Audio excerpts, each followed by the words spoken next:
of Matobo Hills of Zimbabwe, who fought against the incursion of Cecil John Rhodes into Zimbabwe. Long live.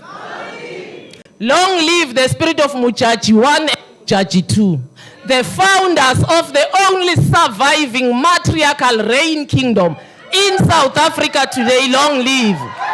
The narrative says the kings came far and wide to come and get the blessing from Mujaji people. So long live that reign kingdom. Long live. Long live the spirit of Mantatisi, born into the nation of Basia, married into Batlokwa. She held the reins of that nation in a very difficult period in Southern Africa, the period of state formation, erroneously dubbed evil or Zulu war in your history books. Every nation on earth and race has gone through state formation. Those were wars of state formation. She held Batlokwa together. Never did any king defeat Batlokwa until she retired and gave the reins back to her son. Long live the spirit of Mantatisi. Long live.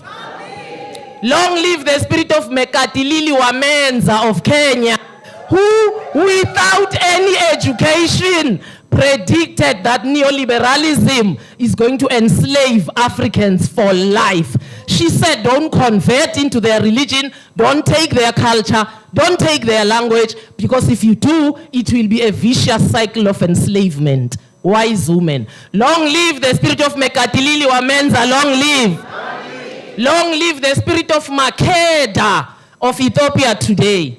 A woman who was dubbed intelligent, self-assured, a philosopher.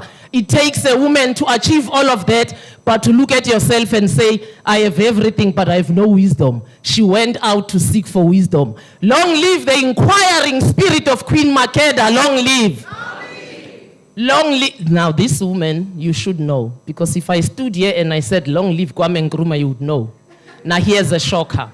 Long live the spirit of Salome Oko. Long live. Long live the spirit of Salome Oko. Long live.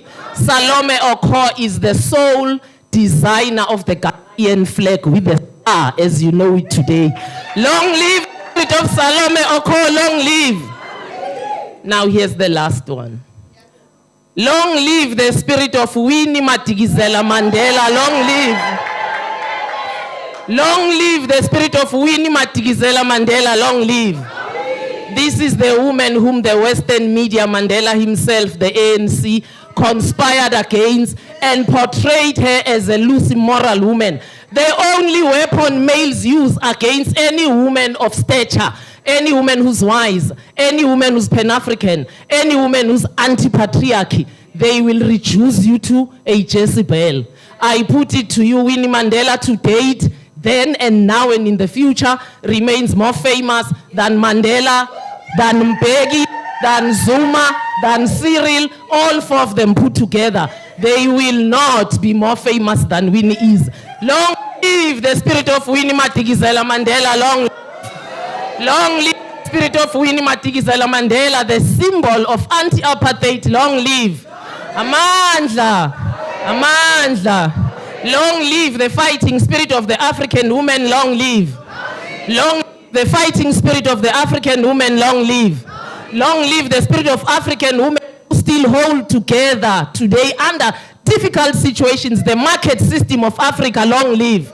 Long live the African women who under difficult conditions still hold together the agriculture of Africa. Long live.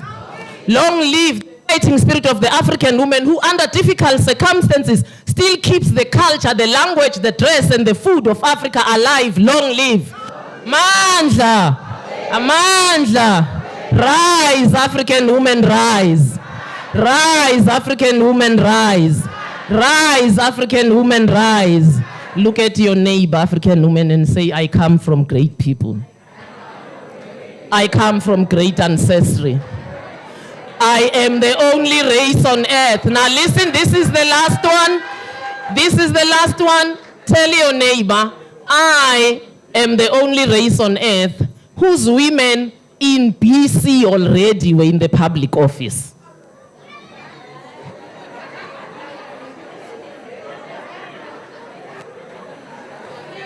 Now, forward to the restoration of the true history of the African woman. Forward.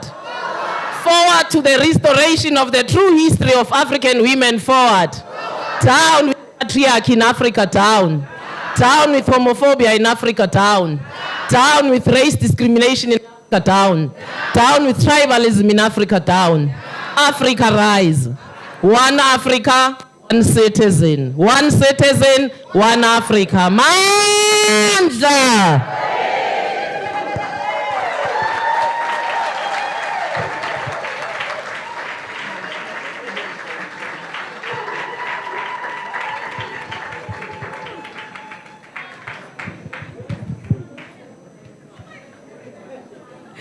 I feel so small.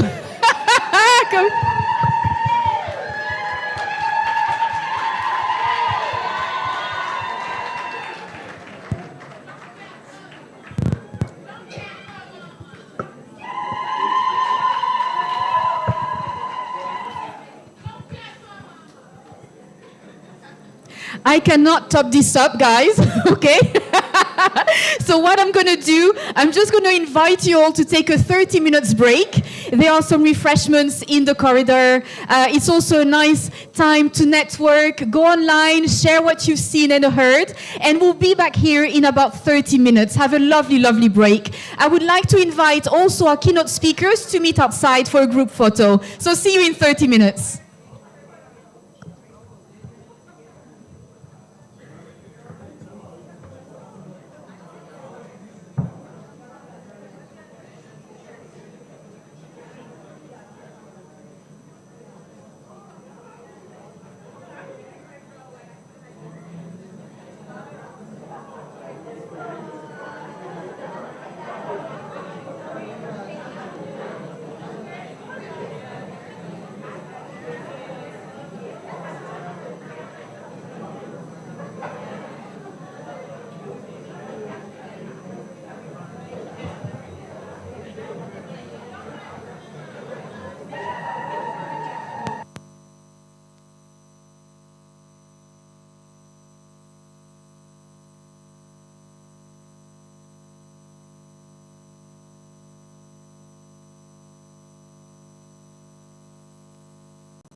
Dois.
Ok.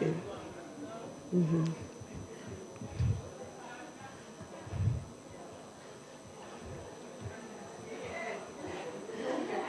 Aujourd'hui, nous sommes là pour apporter notre contribution au développement de la dette publique et surtout aussi parler de comment les femmes peuvent apporter leur contribution au niveau de la dette et surtout ça, de tout ce que nous voulons. C'est bon?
Yeah, friends, I'll die.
for it with everything in me, using my watch, using my other phone in the bag. Huh? Better today is not painful, so I'm just trying to hide it. I'm just trying to hide it.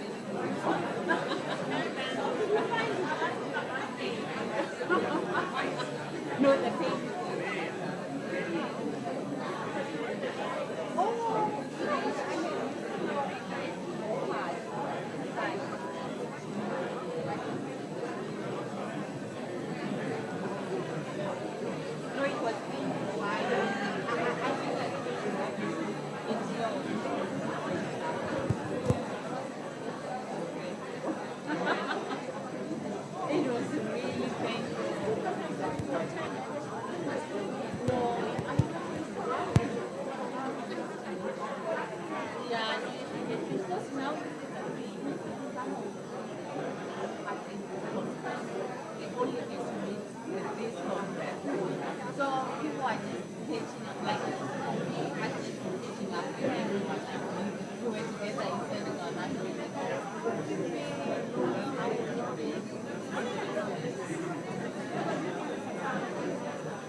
Olá, boa tarde, bem-vindos de novo.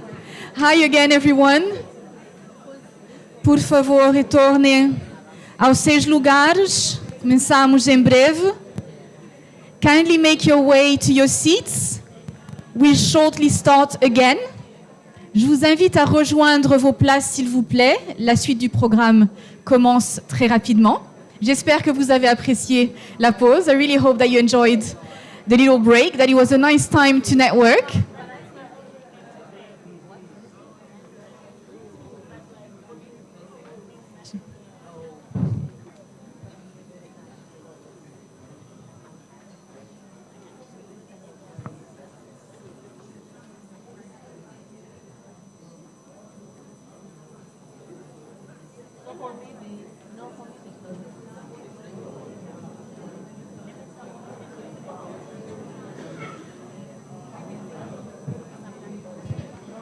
Sejam muito bem-vindos de novo. Vamos começar em breve e espero que a pausa foi agradável. Beberam uma aguinha, um grogo de Cabo Verde. Vamos começar em breve. We'll start very shortly. So we're just sorting out the translation. So vou tentar falar em português, também em inglês.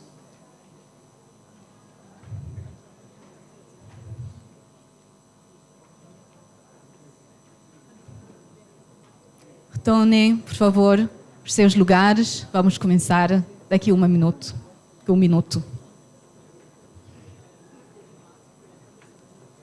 Kindly make your way to the seats, to your seats, actually that'll be better.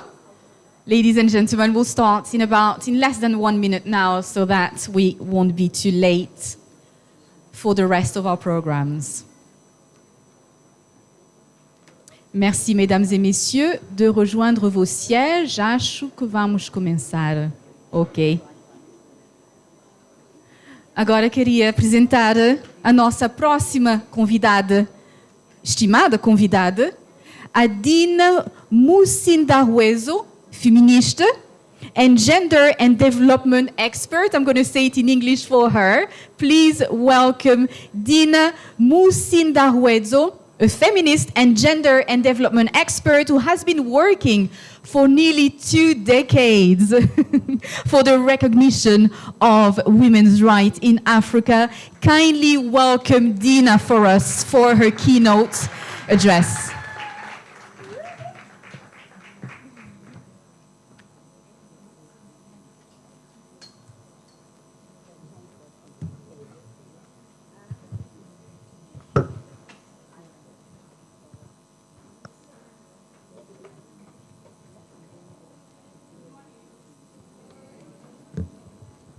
I'm so happy to be in Maputo.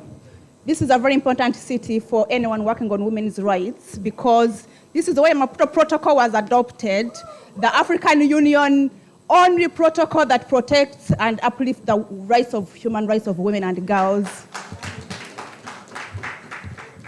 And it's also great to see so many women in the space that is talking about debt and economic policies. Oftentimes, at least a few years ago when I worked in the space, oftentimes where we could count on our fingertips of how many women and feminists are in the spaces like this. So congratulations to the feminists that have been making this possible, but also to AfCoDD for being bold enough to host a conference, the first of its nature, that focuses on feminism and debt and economic issues. Woo. Yes. So my presentation, I've been asked to, is it up? Not yet. So I've been asked to speak about a feminist perspective of debt crisis in Africa as aligns with the theme of this conference. And as soon as it comes up, I'll continue.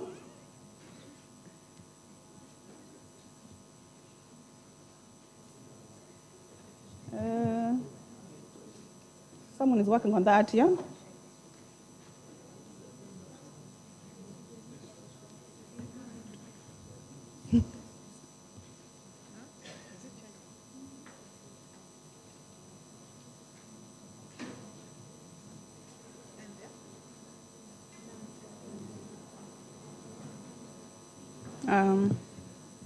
Okay, great. We have it. Yeah, so this will be the topic for my presentation or my discussion this morning. And basically, those are the areas it's going to cover. I'll talk about the very brief overview of debt crisis in Africa. I know that you are all practitioners that have been working in this area, so I will not go so much into detail with that. I'll talk about the feminist framing around debt, and specifically talk about why debt is a feminist issue, specifically speaking about the gender implications of debt. And finally, I will start to bring up some questions that we all should debate going forward in this conference around feminist alternatives and how that can be a solution going forward in terms of addressing the debt crisis. And just to say that in no way that my presentation is going to be exhaustive in terms of all the issues that we should talk about, but it will only be setting the scene and opening up the door for discussions for all the people that are here that have a lot of issues to add. So in terms of overview, 1 second.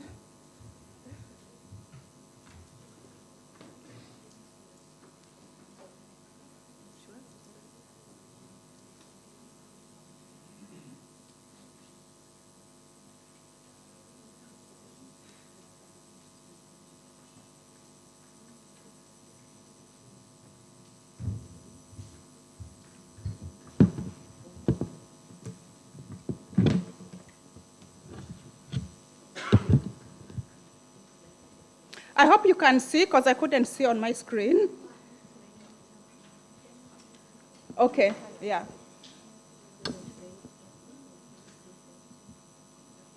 So in terms of overview on debt in Africa, the first thing is just to say that it sits in a context where the global economic and financial system is designed, it's not by chance, it is designed to create inequalities between the global north and the global south. And that's something that we're seeing through illicit financial flows and in terms of and conditions of international trade policies, but also all these inequalities, the global system in terms of the global governance architecture that governs global economic policies and financial architecture are designed in a way that is going to keep countries in the global south, specifically Africa, continuing to borrow and have an unsustainable debt.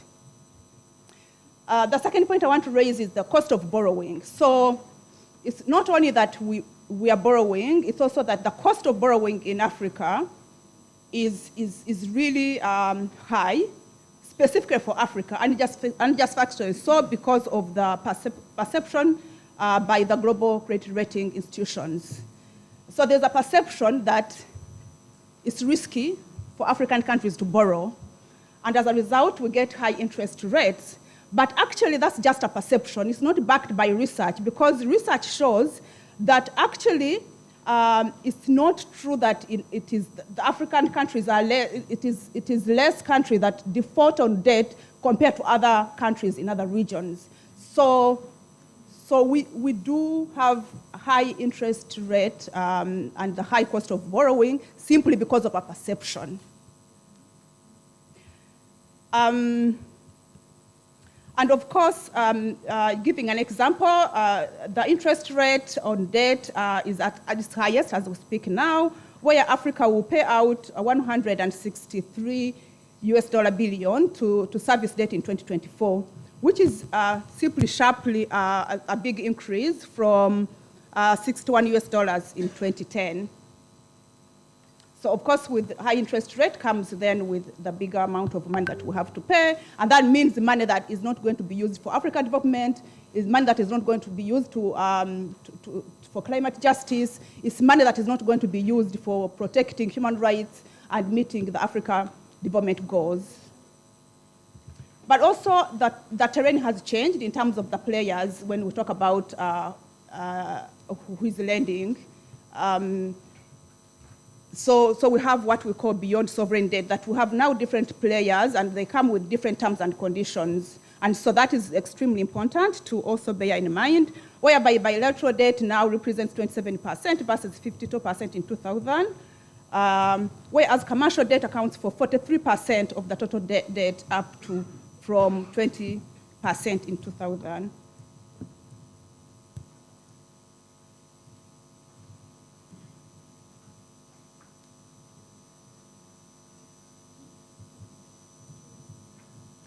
But also the other thing that, again, I think looks at issues of inequalities, but also the colonial legacy that continues in Africa is around the policy environment. So when we talk about borrowing or debt, it means that we are also accepting that with policy conditions that come with that. And that means that even though we do elect our governments to represent us and take decisions on our behalf, actually those policies are made by other people, other players, specifically IMF and World Bank, and who actually are founded by countries in the global north, and whereby the countries in the global south have limited say in terms of those institutions and how those policies are made.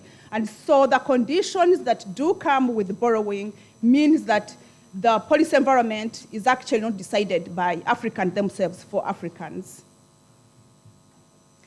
We also know that there is lack of transparency around debt, and therefore it becomes really difficult for monitoring, especially by civil society, in terms of what is happening and holding governments accountable in terms of the borrowing and the governance of debt. And oftentimes you find that then we have what we call like debt that is really not even approved by the parliament. This is, for example, that happened in Mozambique. And if it is not approved by government, definitely there has not been participation of civil society, and barely any participation of the women's rights organizations or feminist individuals, activists, and researchers.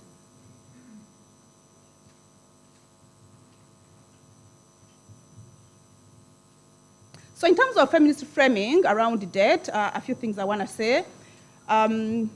One is that for a very long time, feminist, and the reason feminist ideology exists is to really analyze and oppose and dismantle systems of oppression.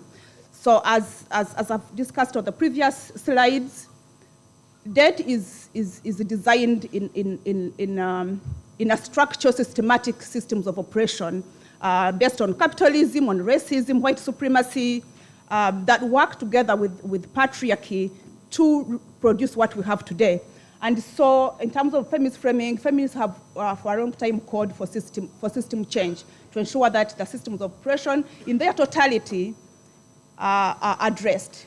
I think in the early days of feminism, there was a focus on simply capitalism as a system of oppression that oppressed women. But we have understood, especially as Pan-African feminists, that patriarchy does not work in isolation. Patriarchy works with other systems of oppression, such as capitalism, racism, white supremacy, and others. And therefore, this produces power imbalances between the global north and the global south, but also between individuals within countries, whereby you have, political elites that will benefit from the debt crisis. And I just want to say that the current economic and financial infrastructure is gender exploitative by design. It's not by chance. It's not gender blind. It's not gender.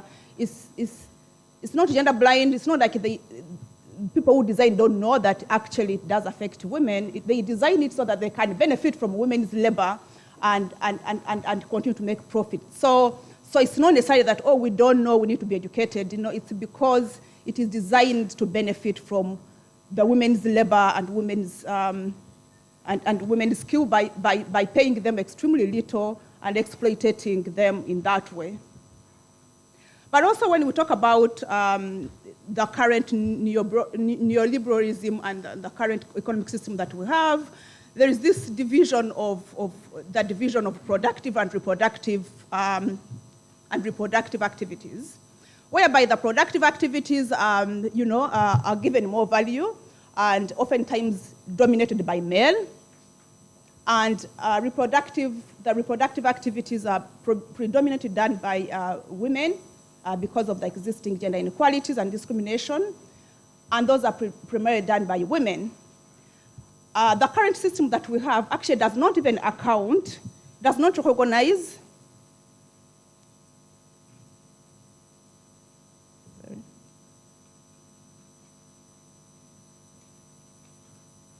It's interesting trying to move beyond that screen and this screen. Yeah, I think that's where we are. So I was talking about the productive and reproductive activities that is like mainstream economics designs that way. And again, that's also by design to exploit anything that is reproductive and reward anything that is productive. And as a result, the work that is predominantly done by women, which is domestic and unpaid care work, is oftentimes not recognized, is not accounted for in the economic system in terms of the GDP, and it is not rewarded oftentimes. And so feminists have for a very long time challenged using GDP as a measure of success for our economies. And so I've been doing a lot of reading on this subject, and oftentimes you find, even within this space, we want governments to have increased GDP.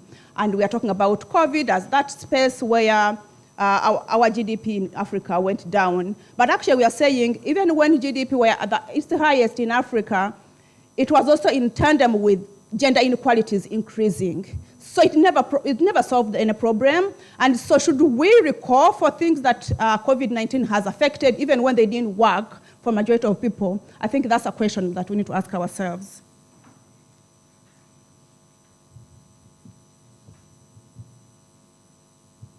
Yeah, so therefore, after that framing, I argue that debt crisis is a feminist issue, and I'm going to talk about the gendered implication of that.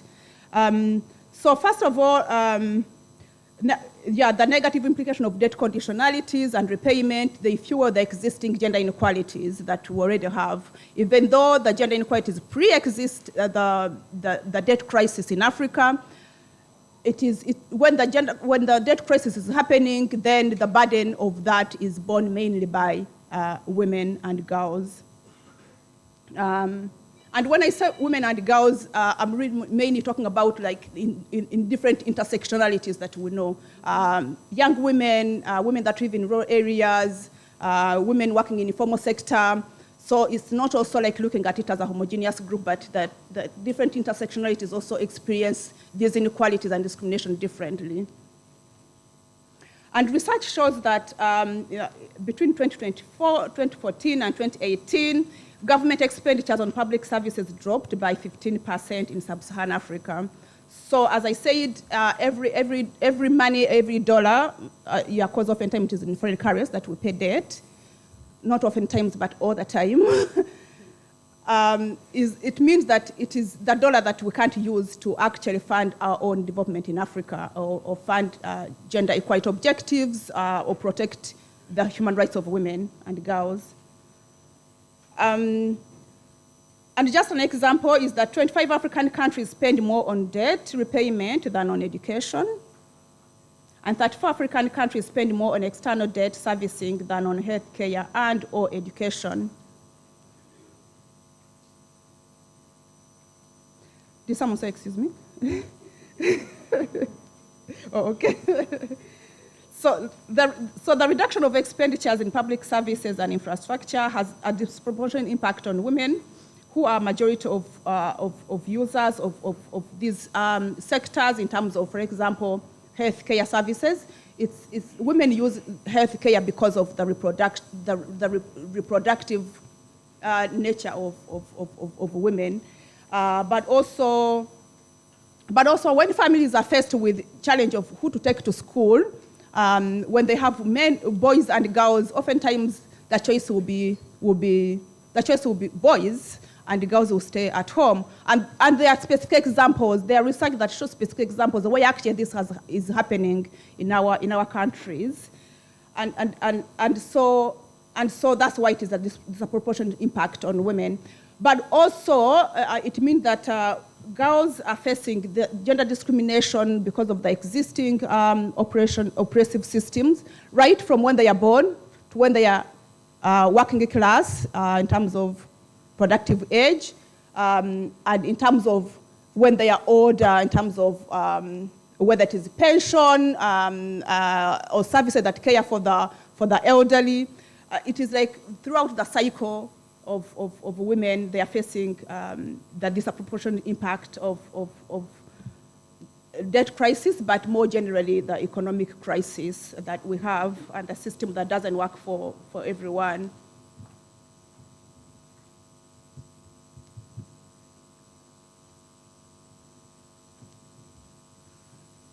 Yeah, and the austerity measures definitely is one way that we have seen in terms of that come with the debt, whereby IMF will put conditions in place to manage your to manage your debt crisis. You need to put these policies in place, and austerity measures mean that there are budget cuts in key areas of education, again, healthy, care services and infrastructure, and all those kind of things. And as a result, women are doing this.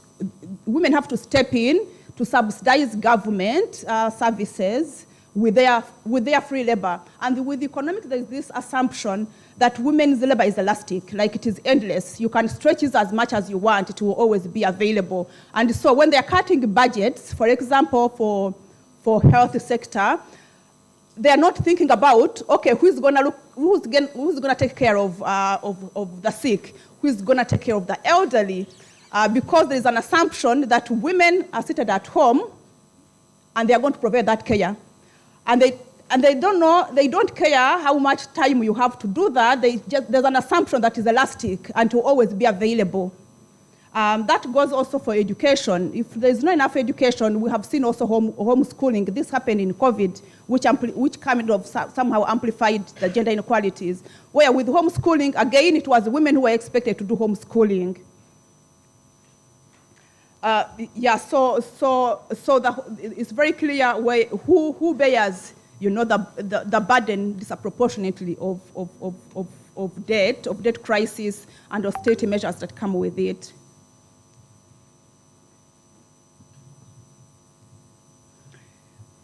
And also in terms of labor rights, again, in terms of the wage bill, it's one of the austerity measures whereby IMF will come and advise that you need to reduce the wage bill. It is also, research shows that it's the majority of women that work in public services like education, healthy, care services when they are paid. And oftentimes these are the jobs that are going to go fast. Oftentimes also these are jobs that are not secure, and therefore very easy to discontinue those contracts. And we have seen that, again, we get a crisis of unemployment, and that mainly faced by women. But also in terms of the regressive tax, also that's something that either comes because governments are under pressure to raise more resources, domestically, or they have actually been instructed. It comes as a condition for them to do so. And as a result, we get regressive taxes. I think in Kenya, most recently, we experienced that, whereby, that taxes were imposed on sanitary pads, they were imposed on bread, they were on diapers. And when you have VAT as the increase of VAT, we know that tax is mainly the burden of paying that tax is mainly done by majority of people in the low income category, and it is women that we know that are mostly in the low income categories. And so again, that's something that we are living with, that is very happening, not just in Kenya, but it has happened in Ghana, it has happened in Zambia, it has happened in many other countries that you come from and can share examples. And also that means that, we have also seen like increase of tariffs, increase of taxes on fuel, on electricity, and that increases the cost of living. And again, the cost of living means that it is people in the low paying categories that are going to be affected more. The private partnership model is again a model that has come with the SAPs in the 1980s and 1990s. Again, where we are seeing that the role of government in providing public services is shrinking, and there is encouragement of having private sector as an actor that provides development and provides public services. But we also know that these kind of partnership models come with extractivism of women's bodies, of not respecting human rights, of not respecting the planet that we live on. And so it's a model also that is actually very capitalistic in nature, patriarchal in nature, that is designed to benefit those with capital and not the population providing labor and the consumers. And so finally, I wanted to share some big questions, but also some of the alternatives that feminists have been discussing, and I'm seeing many feminists in the audience that have been part of this discussion in terms of what would feminist alternatives look like. And they're not exhaustive, but I thought I would share just a few, and then we can build on those. One, feminists for a long time, as I said, have called for system change, that it is not about reform, it's about dismantling the existing system that is actually not working for majority of people, and women especially, to building something new, completely new. And that means that, the new system needs to not use GDP as a measure of success. It needs to center human rights. It needs to center the well-being of everyone. And it needs to center social justice and the planet. And so how would that system look like? I think we all need to start imagining what that would look like, And transformation is definitely very hard. And it is easy to think, oh my God, where do we start from? But we must start from somewhere. And it is us, it's us that have to start that discussion. The second point is social organization of care work. Again, like I said, this is an important aspect. It cannot be seen as a sideline thing, because this assumption that let's value productive activities and forget about reproductive activities is definitely not going to take us anywhere, because we know that without care work, without reproductive social organization of care work, the reproductive activities cannot happen. In the first place, we know that it is reproductive care work that produces future labor. So which people are going to be employed and exploited if labor is not being produced? But also we know that to be productive outside, we must be cared for, we must be nurtured, we must eat food, that food must be cooked, we must be in a clean environment. And so that separation and undermining and undervaluing of care work must stop if we are talking about transformation. And I realized I'm not very good with this slide. Yeah, but I'm on the second point really around care and how that must be at the center of redesigning and rebuilding a new economic system. but also the decolonization approach. I think some of the points I raised on the first slide around inequalities that African countries are facing, whether it is in terms of paying the highest interest rates based on assumptions, that is also something that, if we are talking about transformation, we must definitely look at it from a decolonization approach, because we know that it is the colonizers that have set this system to exploit the formerly colonized, who are still facing the impact of colonialism up to date, that are still, we are still operating in, impacted by imperialism. And therefore, how do we make sure that we are taking a decolonization approach whereby actually African governments and countries and people have independence over their own development, over their own policies, over their own environment, and how policies are put in place and practices. There has been a call for debt cancellation by Feminist, and this to be actually taken as reparation, so that it is not that, there is like doing you a favor, but reparation, because we are in this time because of impact of colonization, because of the impact of slave trade, because of these continuous policies that are being put in place by colonizers, that we do need to, so I think there's a role for looking at it as reparation, for stopping international aid and actually get financial contribution as in forms of reparation that is not given with conditionalities, whereby there is, that comes with enforced policies that you must follow. But can it be open financial contribution as reparation? And it is the continent that decides how those resources are used.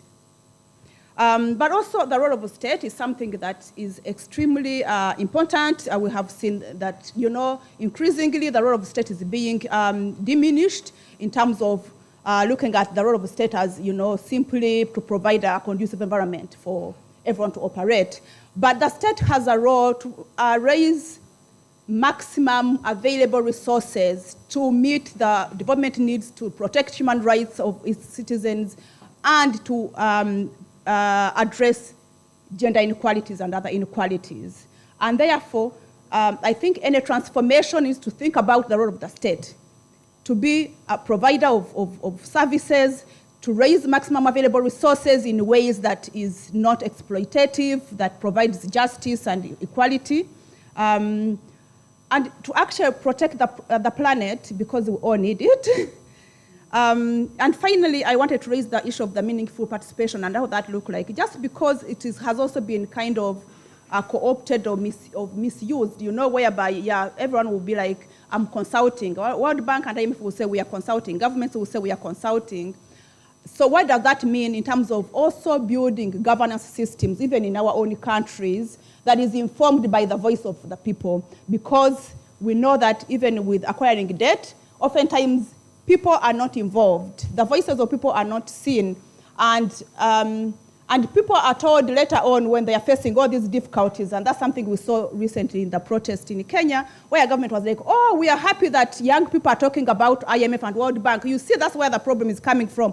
But no, we also elected you to manage those problems. You also have a responsibility as a national government. So what are you doing, and how are you engaging with citizens? How are you making sure that different arms of government, parliament, the judicial, are involved in making sure that there is a proper governance system in terms of how we acquire loans, in terms of how we build our systems, in terms of how we also use the acquired loans? Because just because we have acquired big debts, it does not necessarily mean that that debt has been used to better the lives of people.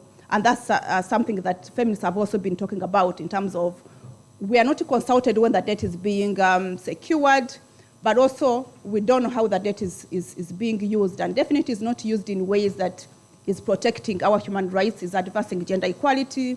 And so the governance question at the country level must be also discussed in tandem with discussing the transformation of the global economic and the financial system. Thank you very much.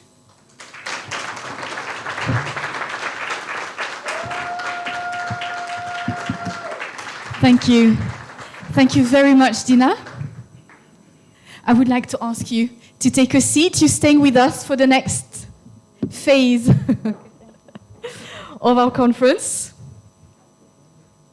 And please, ladies and gentlemen, note that, thank you very much, that Dina's presentation has already been shared on our WhatsApp group and it will be shared again at the end of our conference. So, por favor, notem que a apresentação da Dina já foi compartilhada no grupo do WhatsApp e será também mais uma vez compartilhada no final da nossa conferência. Agora, gostaria de dar as boas-vindas às nossas respondentes pelas suas contribuições e também reações ao que a Dina acabou de compartilhar. And I would like now to welcome our respondents. They'll be sharing their contributions and also reactions to what Dina has just shared. So please welcome Memory Kachambois, Executive Director at Femnet, the African Women's Development and Communication Network. Big round of applause.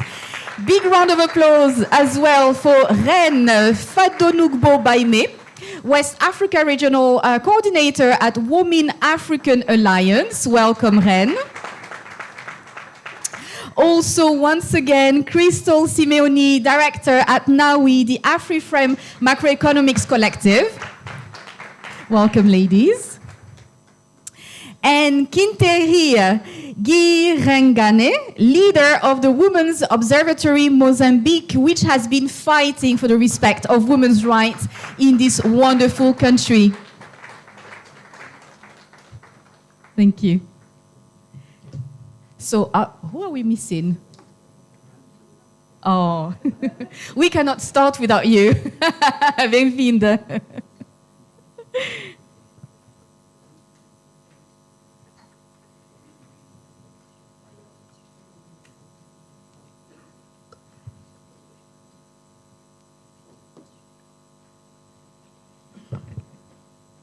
I want to give everybody a Cape Verdean accent today. C'est Quiteria.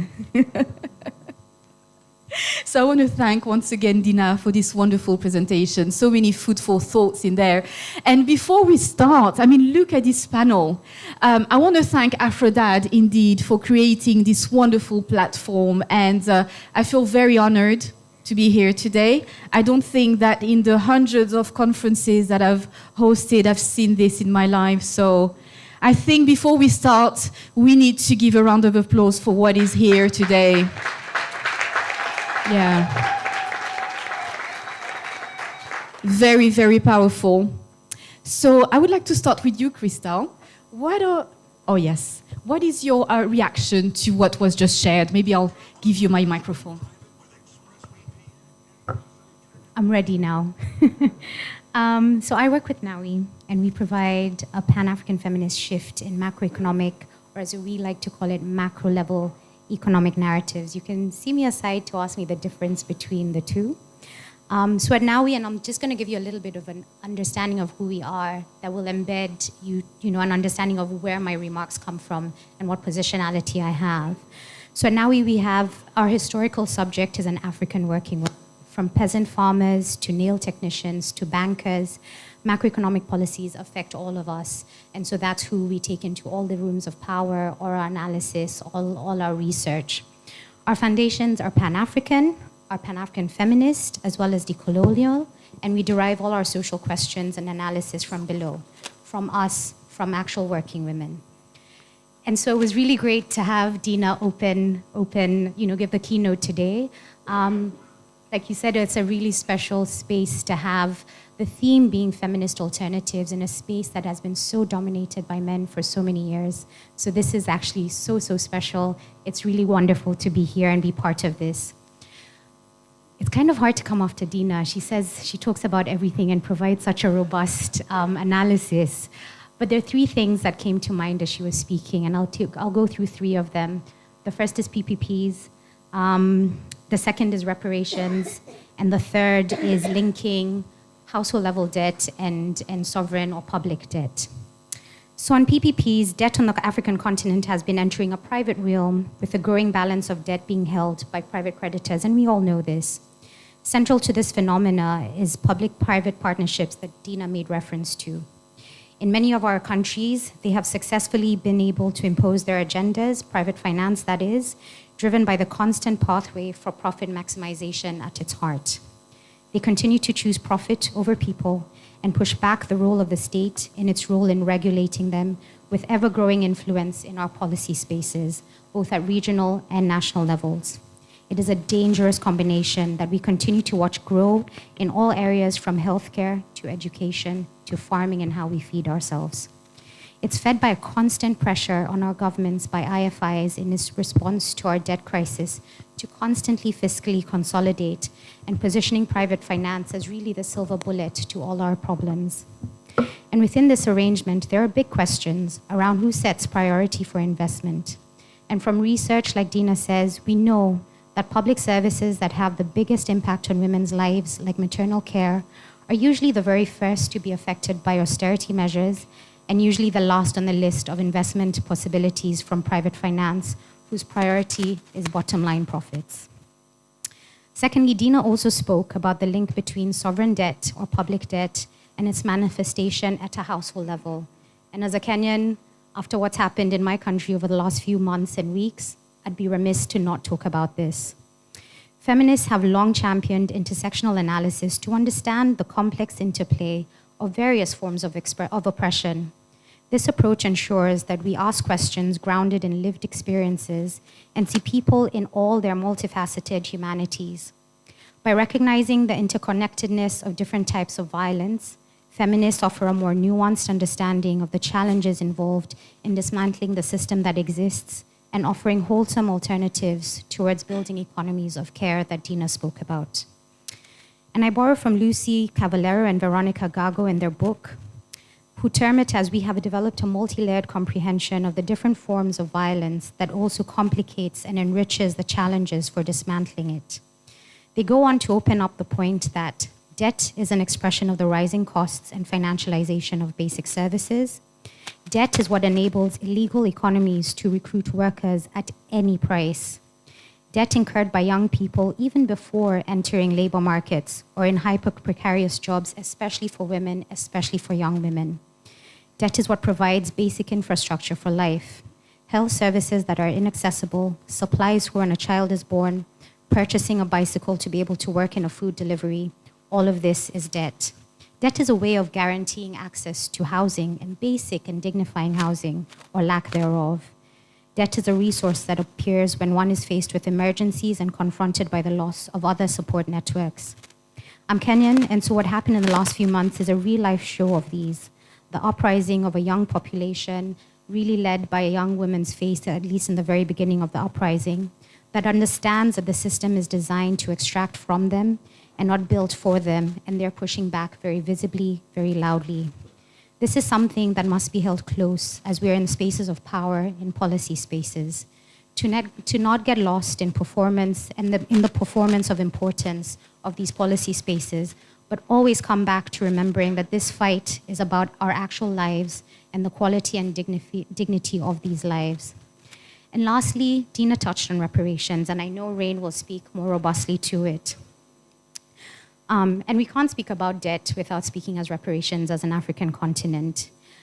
Thankfully, the AU next year has themed 2025 the year of the demand for justice and reparations for Africans and the diaspora. As we may be aware, the year 2025 will commemorate the 200th anniversary of the signing of the Indemnity Treaty in 1825 between Haiti and France. Through this debt agreement, Haitians compensated their oppressors and their descendants for the privilege of being free. The pivotal significance of this event to the African continent and global history cannot be discounted, as it makes Haiti the crown jewel of resistance against slavery and colonial oppression. As a Kenyan with troops in Haiti, it's a big moment for us. With reparations, it's not just a call for a monetary return for the damages of slavery and colonialism, but in addition to cancellation of debt that Dina mentioned, we must also remember that the underpinning mechanisms of the global economic system as it is will continue to exploit. The work of reimagining a global economic system and funding for that work and pushing from an imagination to reality and ergo, so much of the work that so many of us in this room do is a reparative ask. The funding for this work is a reparative ask. There are quite a number of organizations like the Global Black who are pushing for reparative justice, and I welcome you to look them up. The work of Amara Enya has been pivotal in this space. The current international financial system was designed in part to protect the interests of organizations that had acquired the rights to resources in low-income communities in countries like ours and regions like ours. And this system ensures to dishonor our right to economic sovereignty. And lastly, also based on tenets that are deeply extractive of African women's labor, and this has to be central to the AU theme next year. And I hope this conversation over the next 2 days sets a foundation for a narrative that we can take into that space next year. Wonderful, thank you. Thank you very much, Crystal. Thank you. Ren, I'll just let you have that sip of water. Can you please share your reaction to Dina's address, please? Merci, bonjour à tous. Je me permets de parler en français parce que je me sens un peu plus confortable de le faire. Je suis Reine Baïmé, je travaille avec l'Alliance africaine Women, qui est une organisation écoféministe qui est basée en Afrique du Sud et qui se tient aux côtés des communautés de femmes de la classe ouvrière, des paysannes, pour dénoncer et rendre visible le coût des industries extractives sur leur vie et permettre aux femmes de s'organiser et de construire des mouvements qui leur permettent d'avoir le contrôle et l'accès total aux ressources naturelles desquelles elles dépendent et de proposer des alternatives de développement qui répondent aux besoins et aux priorités des femmes africaines. Alors, je coordonne notre travail sur la dette et les réparations et je me focalise spécifiquement sur une campagne sur les réparations qui cible la Banque africaine de développement. Je suis ici avec ma sœur et collègue Martha Garrich. Martha, thank you. Et peut-être avant de commencer, j'aimerais demander, je sais que le terme de cette conférence porte sur les alternatives féministes à la dette, et j'aimerais demander aux féministes, aux femmes en tout cas qui s'identifient clairement comme féministes dans la salle, de se lever. Est-ce qu'on a des femmes dans la salle qui s'identifient explicitement féministes?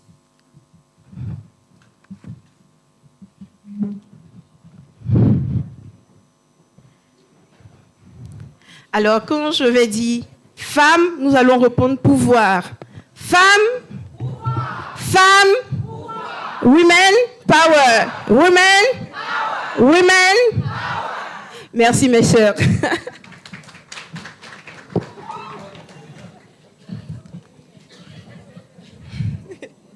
La question de la dette ne pourrait être traitée sans, comme Christelle l'a mentionné dans son intervention et Madame avant Christelle, être analysée sans l'ancrer dans une compréhension historique. En 1987, lors de la 25e conférence de l'Organisation des Nations Unies, de l'Organisation de l'Union africaine, de l'unité africaine, je crois que c'était en juillet 1987, Thomas Sankara avait appelé tous les pays africains à un front uni contre la dette. Et ce qu'il avait dit, c'est que ceux qui nous ont colonisés sont ceux qui se sont endettés auprès des institutions financières internationales pour nous coloniser, pour exploiter nos ressources. Et donc, quelques mois après cet appel, il a été assassiné. Pour dire que la dette n'est pas simplement un outil économique. La dette est un outil géopolitique, géostratégique de contrôle. La dette est soutenue par une vision impérialiste et capitaliste du monde, de la gestion globale du monde. Et dans ce système-là, il y a un groupe, donc les puissances internationales, comme on dira, qui imposent une façon de voir le développement, une façon de contrôler, de diriger le monde. Et ça donne à un groupe la domination sur un autre groupe. Alors, pour dire que quand voilà, j'aimerais peut-être juste revenir à ce que concrètement la dette implique pour les femmes. À Women, nous travaillons, comme je l'ai dit, avec les femmes de la classe ouvrière et les femmes paysannes. Et en Afrique, la réalité est que les femmes sont plus nombreuses en zone rurale. Les femmes de ces zones-là sont complètement, comme je dirais, les femmes de ces zones-là sont complètement mises de côté parce que non seulement elles n'ont pas accès à l'éducation, aux services de santé et la dette reproductive sociale, parce que c'est à la femme que revient la responsabilité de produire la force de travail pour soutenir la société. Et donc cette force de travail-là est celle qui est utilisée dans le système capitaliste pour continuer non seulement la domination et l'exploitation, mais aussi pour garantir donc la soutenabilité de la société. Mais ce travail de soins, ce travail domestique n'est pas reconnu, il n'est pas rémunéré. Par exemple, en commençant, j'ai demandé à ce qu'on se lève parce que très souvent, à travers les différentes normes et les réformes ou les statistiques conventionnelles qu'on a, ce sont des questions qui sont invisibilisées. On pourra nous donner des chiffres sur la dette, mais ce ne sont pas des chiffres qui tiennent compte de certaines dimensions, notamment sur le travail de soins qui est non rémunéré, sur le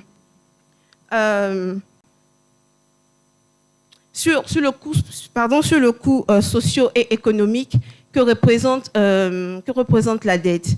Par exemple, dans le système extractiviste, qui est directement lié à la dette, parce que l'extractivisme est utilisé aussi par les puissances étrangères pour rembourser, comme moyen de remboursement de la dette des pays africains. Et donc, dans le système extractiviste, la sécurisation et la militarisation autour des sites de projets extractifs impose aux femmes des communautés non seulement la perte d'accès à leurs ressources naturelles, mais leur impose la violence qui très généralement se manifeste par des viols et des agressions ou du harcèlement. En Côte d'Ivoire, par exemple, nous travaillons avec une communauté de femmes qui est impactée par des plantations de monoculture de palmiers à huile. Le village est entouré par les plantations de monoculture et les femmes n'ont plus le droit de cultiver le palmier à huile, qui est une des cultures traditionnelles de ces communautés-là. Et quand les femmes vont ramasser, par exemple, les graines dans les champs, elles se font violer, elles se font arrêter. L'année dernière, 3 femmes ont été arrêtées alors que d'autres d'entre elles étaient enceintes. Pour dire que les coûts induits par le mauvais modèle de développement extractif, il est porté directement par les femmes par les femmes de la base. Et nous, au niveau de Women, ce qu'on essaie de faire comme alternative, parce que notre but, c'est non seulement de dénoncer et de rendre visible le coût des industries extractives, du modèle de développement qui tous s'ancrent dans le système global de la dette, mais aussi d'avancer des alternatives de développement, justement, qui permettent aux femmes de s'organiser et de reprendre le contrôle de leurs ressources, de reprendre le contrôle de leurs terres. Et nous le faisons à travers l'éducation populaire, that's called eco-feminist popular education, l'éducation populaire écoféministe, qui est une forme de justice cognitive qui permet justement aux groupes marginalisés de réclamer leurs droits, tout en s'assurant que la connaissance, par exemple, ne se détient pas ou n'est pas simplement détenue dans des espaces formels, comme par exemple l'université, et que les femmes de la base ont des connaissances qui sont valorisées, parce que c'est sur la base des connaissances qu'elles mettent en œuvre tous les jours qu'elles arrivent à soutenir les moyens de subsistance de leur communauté, d'elles-mêmes et de leur famille. Alors, on a donc des écoles féministes qu'on tient au niveau national et au niveau régional. On a lancé cette année un programme, une formation sur le long terme qu'on appelle « Les femmes apprennent la libération », qui permet de construire ensemble, de construire collectivement avec les femmes leaders communautaires une conscience critique du modèle de développement qu'elles vivent et pour lesquelles elles s'organisent localement pour résister. Je pense qu'on a tenu la première édition de cette école dont je facilite l'une des sessions pour la Côte d'Ivoire. Ça se tient dans 6 pays, en Afrique de l'Ouest centrale et en Afrique australe et de l'Est également. Je ne vais pas citer les pays, mais je pense que c'est quelque chose dont je pourrais parler plus tard. Et aussi en termes d'alternatives au modèle de développement, en termes d'alternatives au mauvais modèle de développement, on utilise un outil qu'on appelle les analyses des coûts. Comme je le disais tantôt, le système conventionnel d'analyse de la dette ou de compréhension de la dette rend invisible en fait le coût la double peine que subissent les femmes. Quand par exemple un homme, je pense que souvent dans des espaces féministes, dans des espaces non féministes, quand on évoque la question des coûts invisibilisés chez les femmes, ça peut résonner comme les femmes sont en train de se plaindre de quelque chose qui n'est pas vraiment factuel. Mais par exemple, quand un État, à cause des mesures d'austérité, n'arrive plus à financer les services essentiels de base, ce sont directement les femmes qui sont impactées. On dira par exemple dans une famille où un homme ou des personnes âgées n'ont plus accès à l'hôpital, ne peuvent pas se payer les frais d'hôpital parce que l'État n'arrive plus à subventionner les services de santé, il sera demandé à la femme de s'occuper des personnes malades et des personnes âgées de la famille. Ce qui représente non seulement une double peine dans la mesure où si une femme, un homme, ce n'est pas... excusez-moi. Alors, ce que j'essaie de mettre en évidence, c'est que les hommes et les femmes subissent les impacts de la dette de façon égale, mais disproportionnée pour les femmes parce qu'il y a une double peine pour elles qui se manifeste dans la dette sociale, la dette de reproduction sociale. Elles ont non seulement la responsabilité de fournir la force de travail qui va continuer à faire perdurer le système capitaliste, mais elles ont aussi la responsabilité de s'occuper des personnes malades de la famille. Et comme dans un pays comme le Cameroun, l'État n'arrive plus à garantir les services essentiels de base, il est demandé aux femmes d'assurer l'éducation des enfants et de s'occuper des personnes malades, et ce qui leur demande plus de temps de travail sur les activités domestiques et de soins qui sont non rémunérées, qui ne sont pas valorisées et qui ne leur permettent pas d'avoir suffisamment de temps pour se consacrer à des activités productives qui leur permettraient de s'autonomiser. Voilà comment, de façon un peu plus, je dirais, concrète pour moi, comment la dette se manifeste dans la vie des femmes et pourquoi la dette est une question féministe et qu'en tant que féministes, nous disons que nous ne devons rien. Ce sont les autres qui nous doivent. Ce sont les puissances étrangères qui nous doivent. Parce que nous subissons le coût de l'extractivisme. Nous avons subi, en tant que femmes africaines, l'exploitation de notre corps, l'exploitation de notre reproduction. Et que nous devons encore venir subir le poids de la dette. La dette, nous la rejetons. La dette, c'est d'abord une affaire de femmes. Et il faut qu'en tant que féministes, nous saisissions tous les espaces où les questions de dette sont discutées pour faire entendre notre voix et pour articuler notre réalité. Nous sommes sur le terrain, c'est nous qui garantissons la vie et la soutenabilité de nos communautés. Et nous ne pouvons plus continuer de supporter ce coût et de ne pas être valorisés. Voilà. Et puis j'aimerais juste finir sur une recommandation, peut-être c'est un livre, comment la dette odieuse de l'Afrique, comment l'endettement et la fuite des capitaux ont saigné un continent, qui a été écrit par Léonce Ndukumana et James K. Boyce, qui est un livre excellent. Je pense que ça fait partie des références pour comprendre les enjeux du système dette et comment ce système-là est utilisé pour exploiter, contrôler et piller les ressources africaines.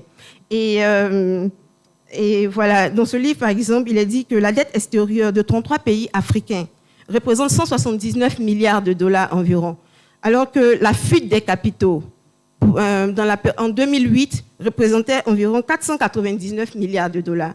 Si vous faites la différence, vous verrez que la fuite des capitaux couvre non seulement la dette extérieure des pays africains, mais il y a encore suffisamment d'argent qui pourrait permettre de développer l'Afrique d'une manière qui répond aux besoins et aux priorités des Africaines. Merci. Merci beaucoup, Reine. Merci beaucoup pour ces remarques très fortes et puis pour avoir renforcé finalement cette idée de dette comme arme géopolitique et sociale. Merci. Agora, Quitéria, eu gostaria de perguntar qual é a sua reação ao discurso da Dina, por favor.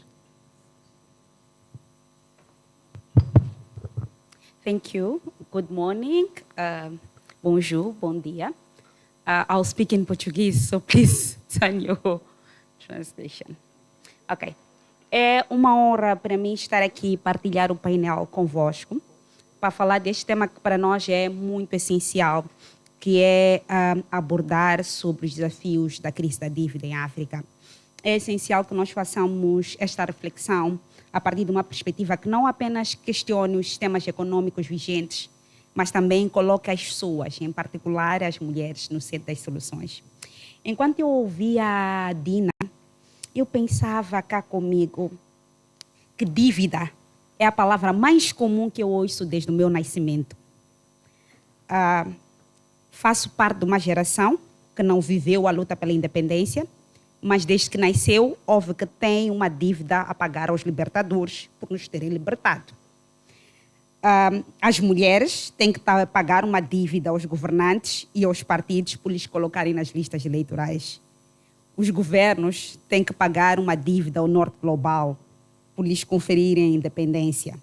Inconscientemente, o patriarcado, o colonialismo e o capitalismo selvagem são irmãos gêmeos que definem prioridades em nosso nome, sem nós.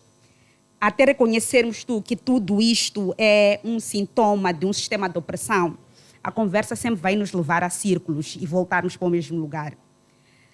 Resolver um problema exige de nós questionarmos as raízes mais profundas da opressão, do colonialismo que vivemos, compreender a crise, como nós vivemos endividados e nunca sabemos porquê. Eu venho do Observatório das Mulheres, que é um mecanismo que junta várias organizações da sociedade civil para defender os direitos humanos das mulheres. E nós construímos um instrumento que chamamos de Barômetro das Mulheres, que nos permite medir a situação, o estado das mulheres em Moçambique anualmente. E quando nós olhamos para esta questão da dívida, como a Dina muito bem expressava, nós olhamos para uma questão que nos remonta ao tempo do colonialismo e que foi intensificada pelas políticas neoliberais desde os anos 40. Políticas muitas vezes impostas por instituições financeiras internacionais que trouxeram consigo austeridade, privatização e uma erosão dos serviços públicos. Importa ressaltar o relatório UMBEC, que a Dina fez menção, que é o relatório do painel de alto nível sobre fluxos ilícitos de capitais em África, que nos mostra que a África perde anualmente 50 bilhões de dólares em fluxos ilícitos de capitais, que representa mais do que aquilo que nós recebemos anualmente em doações. Mais do que, no caso de Moçambique, o maior bolo do nosso orçamento, o maior bolo das nossas dívidas são direcionadas para a segurança, para questões das guerras e para os bolsos das elites. Vários estudos nos mostram que quando as dívidas sobem, os países enfrentam pelo menos 3 níveis de desafios que de alguma forma foram explorados pelas que me antecederam. O primeiro é que temos uma menor capacidade para responder às demandas dos cidadãos. O segundo é que há um menor poder de diálogo, quer com as instituições de Bretton Woods ou com qualquer outra instituição financeira internacional, que nos leva a desinvestimentos nos setores sociais, na economia social. A terceira é que o Estado se torna mais violento e repressivo para coletar valores a todo custo para pagar dívidas. Entrega recursos com estudos de viabilidade ambiental manipulados, entrega o nosso gás, entrega os nossos rubis, expropria as terras de forma muito agressiva às comunidades locais, persegue as mulheres no setor informal para pagarem impostos na mesma velocidade que cria isenções para o grande capital internacional de impostos explorar os nossos recursos, que levam-nos às grandes riquezas e nos deixam com grandes buracos. Entregam-nos a mercenários, a tropas estrangeiras e não investem no capital nacional para que nós realmente possamos pensar a longo prazo como é que nós vamos garantir a nossa defesa para dizermos que temos soberania. A longo prazo, como é que nós capacitamos e educamos os nossos cidadãos para explorar a nossa riqueza para dizermos que temos soberania. A longo prazo, como é que nós garantimos que as leis de conteúdo local não são leis de intermediarismo ou de elites, mas permitem que aquela comunidade, as mulheres que estão no setor que alimenta a economia, possam realmente produzir e fornecer serviços. E tudo isto leva-nos claramente ao aumento da violação sexual. Em Cabo Delgado, onde temos terrorismo, temos um recrudescimento da violação sexual de mulheres em troca de donativos de assistência humanitária. Leva-nos a situações de tráfico sexual, leva-nos a situações, até nas nossas prisões, nós temos denúncias frequentes de exploração sexual. Porque o governo está muito ocupado em pagar dívidas e responder aos seus verdadeiros patrões. Costumo dizer que em Moçambique o governo, e provavelmente em muitos outros países africanos, fala com a economia do dinheiro e das armas. Quem tem o poder é quem tem armas e tem economia e tem dinheiro para dialogar com o governo. Quem não as tem o silêncio. Lutamos contra a opressão na mesma medida que vamos reproduzindo esta opressão. Podemos falar, e bem a Dina referiu, que é uma arquitetura global, econômica e financeira desenhada para reproduzir esta opressão, para garantir que os países do sul global fiquem endividados. Mas é uma sabedoria popular muito importante em Moçambique que defende que um feiticeiro nunca entra em casa se alguém de dentro não lhe abre a porta. Significa muito que há uma reflexão que nós, como africanos, precisamos fazer, não apenas no domínio da lamentação, que há um sistema neocolonial, mas como é que nós, cidadãos africanos, mulheres e homens, nos estruturamos para resistir, para colmatar esta situação das dívidas, olhando para países como Moçambique, que tem uma dívida ilegal e que a sociedade civil se uniu nos tempos sob a liderança da FMO para discutir, para negar as dívidas ilegais e conseguiu ganhar um processo judicial em que o Conselho Constitucional declarou que as dívidas eram inconstitucionais e, por isso, o governo não podia pagar as dívidas. O Conselho Constitucional, as decisões do Conselho Constitucional só são de cumprimento obrigatório quando são para o cidadão, porque o nosso governo continua a pagar as dívidas. Então, é um pouco sobre o poder que realmente os cidadãos têm para dialogar, para enfrentar, quando nós dizemos que é um subinvestimento nos setores sociais, que leva a uma série de medidas mais restritivas para as mulheres e para que setores como saúde, educação, tenham menor capacidade de enfrentar a crise. Quando as mulheres precisam trabalhar mais para compensar os serviços sociais que o Estado já não oferece, aquele tempo e energia que elas poderiam dedicar ao seu próprio desenvolvimento e até à participação política e social ficam severamente limitados. E por isso a dívida rouba o nosso futuro como mulheres africanas.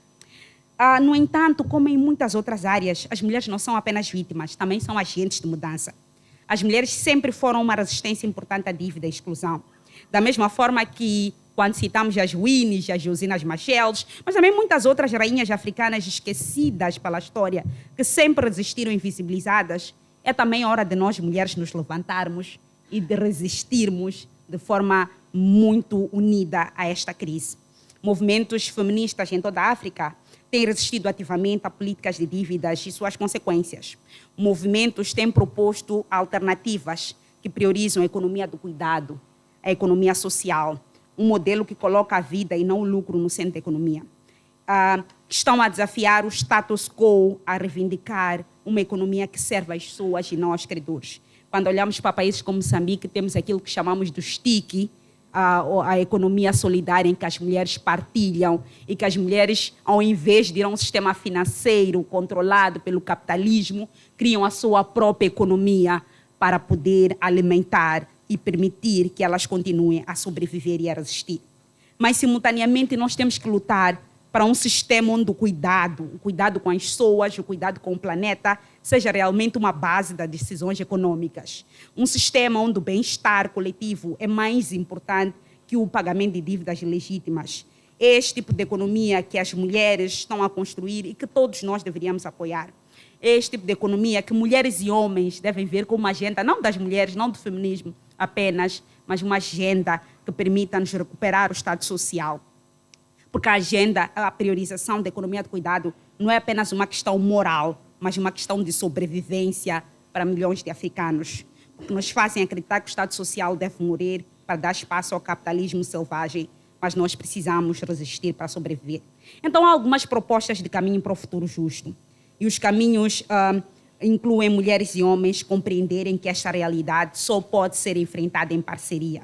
Precisamos questionar e resistir e encontrar alternativas, até como movimentos sociais africanos, para produzir evidências, estudos, mas também afirmar uma luta mais ousada. Usar o name and shaming e denunciar a exploração. Ocupar os espaços de decisão. Exigir reparações. Criar uma economia solidária e, acima de tudo, usar a educação para a libertação e que valorize o conhecimento da periferia. Eu costumo gozar e dizer que é muito estranho que um cidadão explora rubi ou diamante durante séculos, anos na sua comunidade, como cidadão local, e de repente, quando o grande capital descobre que lá há rubis ou diamantes, aparece para explorar, o local passa a ser um garimpeiro ilegal. A ilegalidade depende dos interesses do grande capital internacional. E é preciso que começamos a questionar, será que não há capacidade local? Como é que aquele cidadão antes explorava o rubi e o diamante? Ou precisamos reforçar essas capacidades, garantindo que seja uma abordagem de proteção no nosso ambiente? E por isso é preciso romper com estas imposições que vão em direção de uma privatização do Estado e que tem a cumplicidade dos nossos dirigentes que, em troca de moedas e de migalhas, abraçam e apoiam o sistema opressor. Devemos, finalmente, considerar seriamente a reestruturação da dívida de uma maneira que incorpore a justiça de gênero. Isto inclui o cancelamento de dívidas que foram contratadas de forma ilegal e não em benefício do povo, e a implementação de políticas econômicas verdadeiramente inclusivas, onde as vozes das mulheres africanas também estejam no centro de decisões, garantindo soluções que não perpetuem as desigualdades de gênero, mas que as enfrentem diretamente. Quando começarmos a questionar estes modelos de impostos e narrativas, não permitindo que o sistema de dívida explore e marginalize as mulheres e os cidadãos no geral, poderemos criar um novo caminho, um caminho justo, inclusivo e feminista, para o crescimento de todos nós. Por isso, convido a todos vós a nos unirmos nesta luta e a incorporar uma perspectiva de inclusão, onde a economia sirva às pessoas. E aqui, quando costumamos fechar nós dizendo, mexeu com uma, mexeu com todas, continuaremos em marcha até que todas sejamos livres. E eu diria, até que todas e todos sejamos livres. Muito obrigada.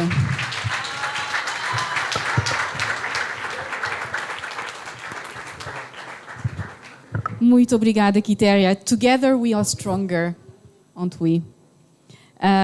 Gostei muito da sua contribuição, notadamente por nos lembrar que precisamos também de olhar para o nosso próprio comportamento para mudar as coisas. Isso foi muito forte, mais uma vez, obrigada. So last but certainly not least, we are going to you, Memory. Thank you for your patience. And I would like to ask you what your thoughts are after hearing Dina this morning. Thank you so much. I think I was just about to say this is when we need to stand up with our slogans and say Amandla.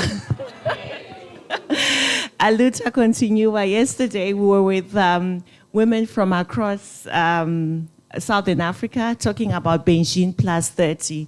And Dina mentioned when she was starting that it's so great to be in Maputo because Maputo gave birth to our African women human rights instrument, the Maputo Protocol.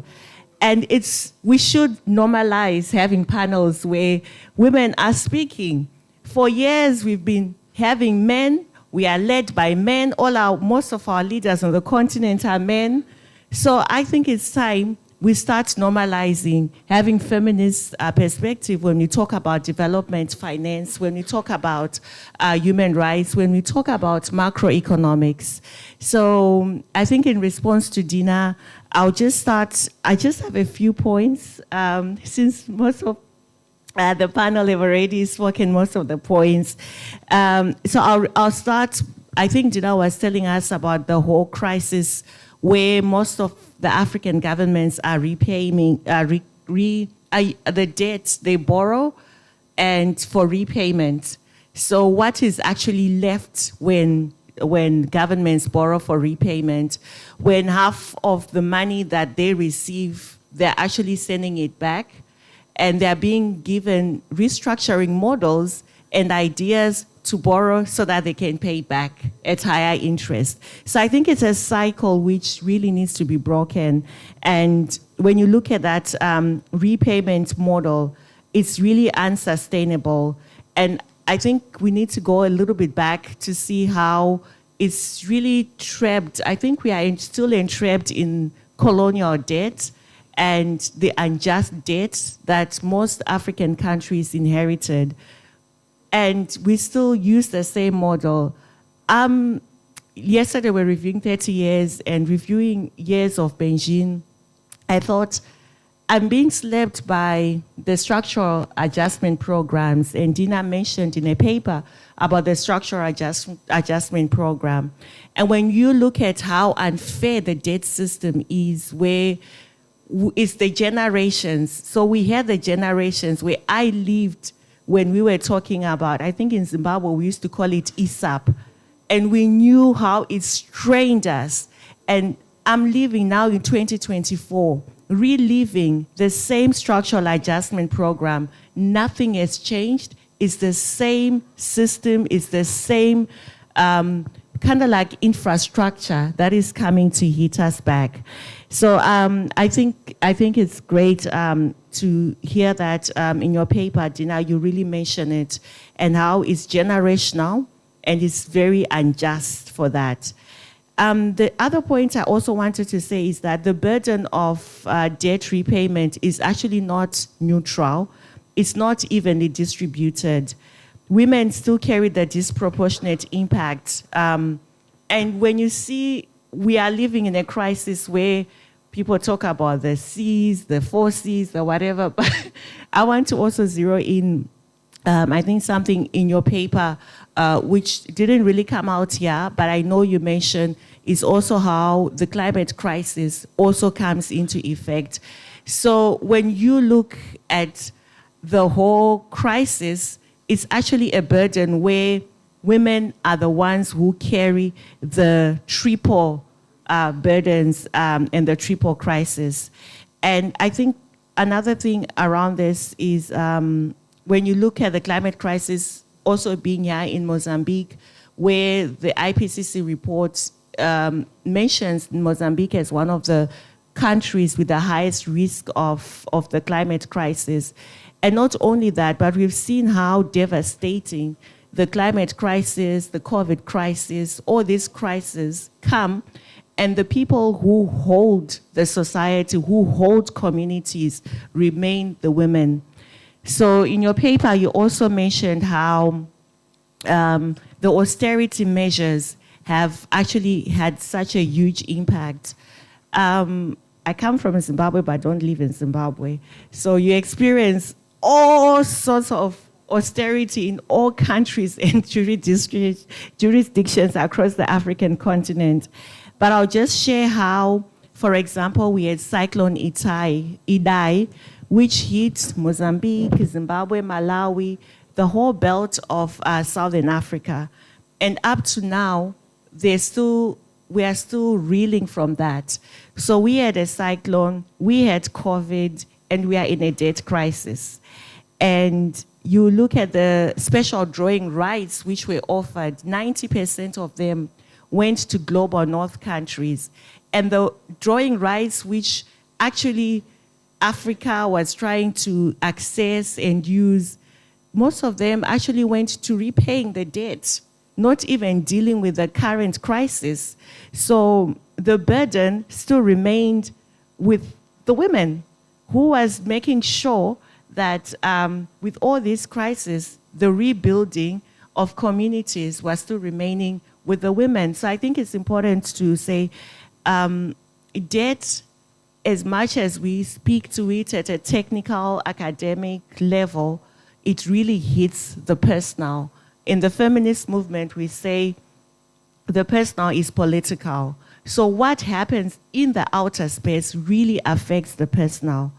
And I think it's also, you see the, when the disasters happen, for example, and countries borrow, it's very negligible in terms of compensation. I know, Crystal, I know the panelists talked about, we cannot relinquish our call for cancellation and for reparations. So we cancel the debt, but we also need cancellation. And I think in that cancellation, we need to bring how women need to be compensated in terms of the burdens of unpaid care work that has been carried, and also have systems which will not repeat itself, and start recognizing and accounting for that unpaid burden of care. I think another point that maybe I just thought I could just add, I think, Dina, you also emphasized that when governments are in debt crisis, they're unable to invest and provide for public services such as healthcare. And in Zimbabwe, I know austerity measures, there's been privatization of the healthcare system.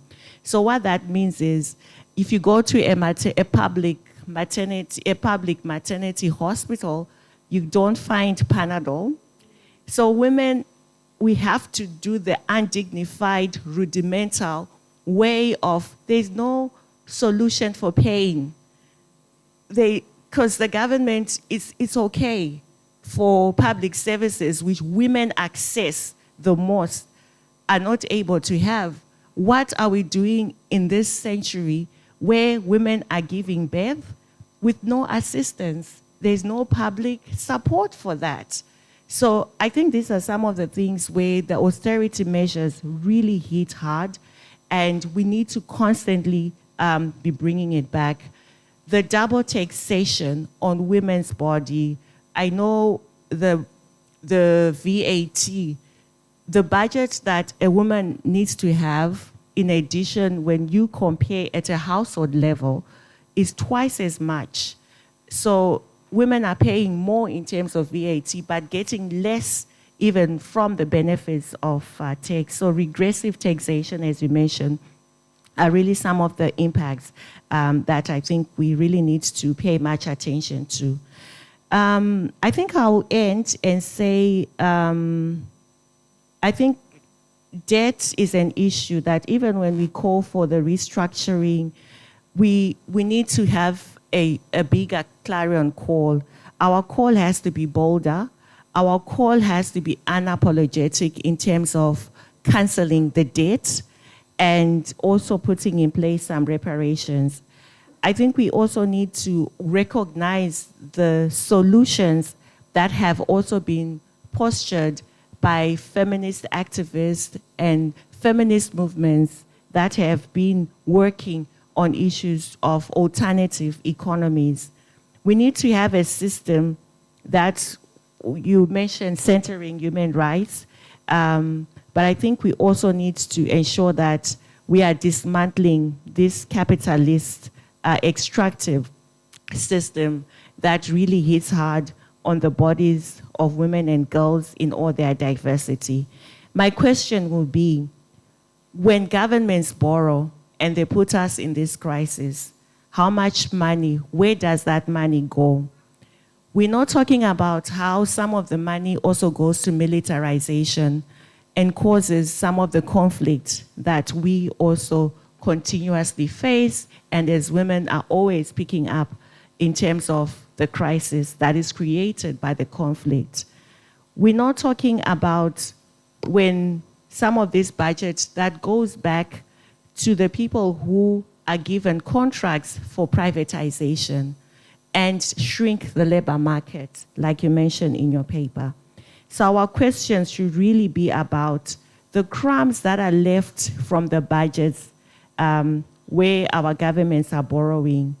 They don't even get to the social services, but also to education, to healthcare, to the well-being, and to the health of African citizens and women in particular. So our call should be to dismantle this unfair, this unjust, this colonial, this imperial system that feminists have always been talking about in the African Charter of Feminist Principle, that oppressive systems, unless we look at them in the eye, unless we come together in solidarity, they will continue to manifest, they will continue to replicate and to impact on us. And debt is at the center of this oppression. Thank you.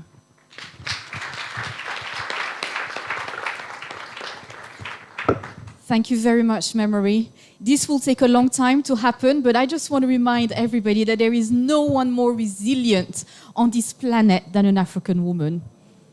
I think that we can all agree we all have moms. We know how tough they can be and how patient when they want to achieve their goals. Thank you. Thank you very much. I also want to thank you for stressing this very important parallel with the climate change, and remind everybody once again how unfair Africa is, the position of Africa is, the position of the African woman is, when we know that Africa is the continent the least responsible for greenhouse gas emissions, with less than 10%, and yet the continent is the most vulnerable. And at the end of it, women will have to deal with food security. They're the ones who will have to, no matter what, feed the family. So I really want to thank you. And I would like to go back to you, Dina, before concluding. What are your reactions after everything that you've heard here with this wonderful panel?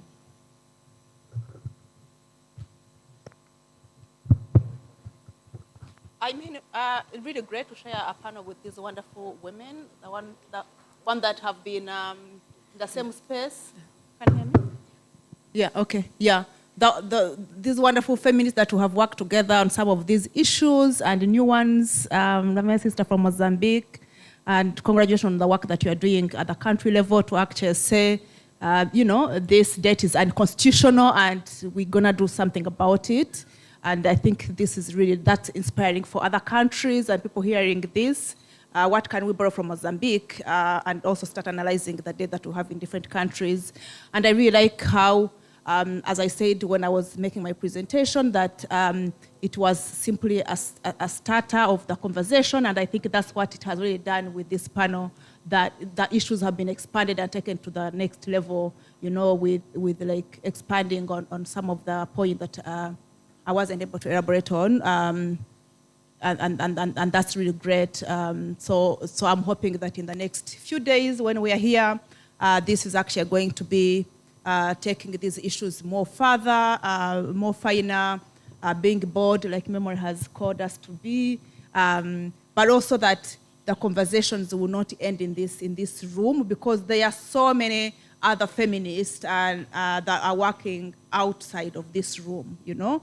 And so how do we take this conversation outside this room and continue to transform, you know, because when you talk about transformation, it also means that it's going to be long term, it's going to be harder work.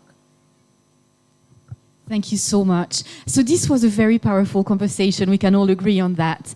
But before going to lunch, I would like to ask you for 3 keywords that you would like us to keep in mind, in our minds and in our hearts today following our conversation. 3 keywords. I know it's not easy.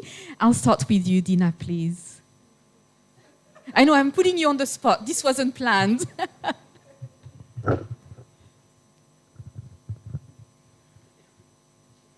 First one is transformation.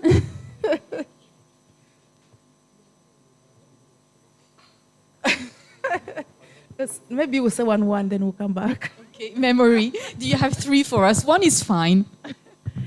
I think for me is we have to name it, as we really need to liberate ourselves. liberation. So my word would be liberation. My second word would be solidarity. And my final word will be Ubuntu. We have to move together, and we have to do this together. So memory stole my last word. As a feminist also, I never respond to instructions, so I will not have words but buckets. So my first is actually resilience. And the feminist movement pushes back on the idea of resilience and sees resilience, considering that African women are constantly resilient, is sort of a celebration of hardship. And so we'd like to push back on that as a term. We're not resilient. I don't want to be resilient. I don't want to be hardworking. I would like to enjoy the fruits of my labor. I would like to have liberation. I'd have, soft life is what we all aspire for. And so building economies of care that center that, an aspiration, and not center the ideals of resilience, I think is one we have to think about. The next bucket is epistemological hierarchies and violence, whose ways of knowledge prioritize over others. How do we reclaim ways of knowledge, knowledge bases, manifestations of knowledge, forms of knowledge? Who decides that a song is less important than a policy brief? Who decides that a policy space is more important than an under-the-tree baraza of communities? Who decides that a protest in the streets of Nairobi is less important than a parliamentary sitting?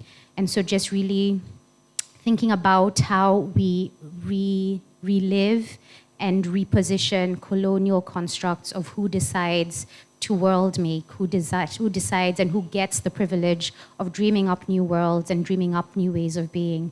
We have to remember that the way that our economic governance system exists now was a group of white men in Chicago who dreamed up this way of being, this way of economic being, and we can deconstruct it and reconstruct something different. And that needs us to rise to the occasion, to be brave enough, to be courageous enough, to have a multiplicity of universes when it comes to knowledge. So I'll leave it there. Thank you very much. Thank you. 3 mots-clés, s'il vous plaît. Non, oui, c'est pas facile. Hein. Je pense que ça a été si bien dit que je veux rien ajouter de plus. Mais je pense que quelque chose qui m'est venu après avoir écouté toutes mes sœurs sur le panel, c'est le pouvoir aux femmes. C'est qu'il est temps que les femmes reprennent leur pouvoir et qu'elles fassent entendre leur voix. Et je pense que c'est ça. Pouvoir, justice, réparation. Il y en a 3, c'est très bien. Ouais, super. C'est parfait. 3 palavras-chave. Ok. Seriam 3 para mim: resistir, ocupar e libertar. Resistir, porque nós precisamos resistir a esta crise com coragem para mostrar que nós também existimos. Ocupar, porque nós precisamos ocupar os espaços com união para questionar as desigualdades e mostrar que nós temos poder. E libertar, porque nós precisamos nos libertar para valorizarmos o conhecimento local, a nossa sabedoria e a nossa liberdade como essência da nossa existência. Obrigada. Muito obrigada. Muito obrigada a todas. Quitéria Guirengane. Thank you. Reine Fadonumbo Baime. Cristal Simeoni. And Memory Kachambwa, Mary Kachambwa, such a beautiful name, and I hope I've got the accent right as well. And of course, Dina, thank you very much for your contributions today. It's been just wonderful, and I think it's the perfect time to go to lunch. Vamos? And we'll be back in here for 2:30 p.m. So vamos agora marcar uma pausa para o almoço. E retomamos o nosso programa às 14h30. Muito obrigada pela sua atenção.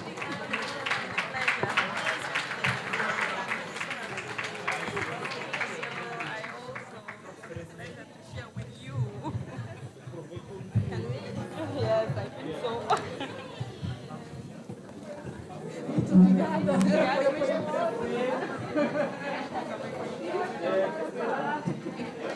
Não, estou porque já não conheci. Thank you. Oh my God.